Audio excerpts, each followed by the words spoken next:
ပြောမှာဒီကအချင်းချင်းနောက်တောင်မြောက်ကိုဖဲမယ်အချင်းချင်းနောက်တောင်မြောက်ကအချင်းပြည်ဒီလိုအချင်းချင်းနောက်တောင်မြောက်ဖဲလိုက်တဲ့အခါမှာဟာဟာမျိုးနေနေဘယ်ဘိုင်းမှာရှိတာမလဲ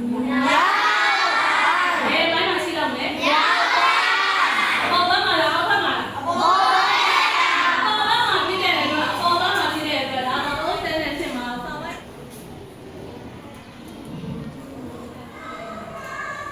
ဟာဟာမျိုးနေဒီချင်းပြည်နယ်ရုပ်ဘက်ပိုင်းနေရှိရဲအရှိမအနောက်ဘက်ကို58ကီလိုမီတာကျဲဝန်းတွေတောင်မှမြောက်ကို82ကီလိုမီတာရှင်းနေရတယ်။ဧရိယာ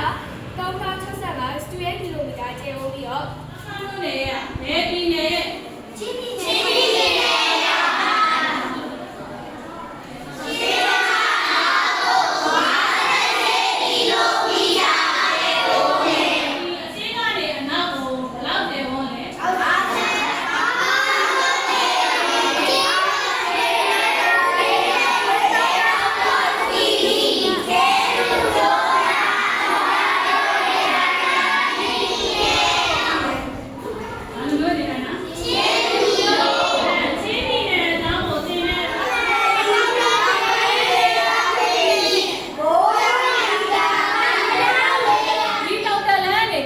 ဒီတောင်ပေါ်ကိုရောက်တဲ့အခါတောင်ပေါ်ကိုရောက်တဲ့အခါကျရင်တော့တောင်ပေါ်ကနေအောက်ကိုပြန်ကြည့်ရတဲ့ရှူကင်းတွေကြောင့်တောင်တက်လာတဲ့မောတွေကအပေါင်းလုံးတွေအဲ့ဒါကြောင့်လို့နော်လူမျိုးတော်တော်များများကတောင်တက်ရတာကိုကြိုက်တယ်ဒီလိုမျိုးတောင်တက်ရတာကိုကြိုက်တယ်ပေါ်ပြီးတောင်နဲ့ရိုးတောင်လို့ဖြစ်တယ်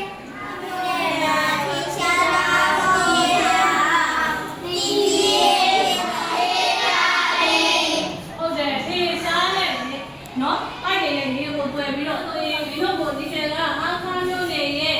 နော်နေမျက်နှာတွေ့နေဟောတီနေရပေါ့ပုံပဲလေဒီလိုလေတောင်းတဲ့ကတောင်းတဲ့ဒေတာဖြစ်တယ်တောင်းလို့ပြီးတော့နေထိုင်တဲ့ဒေတာကဘာဒေတာလဲလိုလေးနဲ့စိုက်ထားလေအထစ်လေးစိုက်ထားလေအဲ့လိုအထစ်ကလေးတွေနဲ့စိုက်ထားတယ်ဆိုတော့ကသူတို့နေထိုင်တဲ့ဒေတာက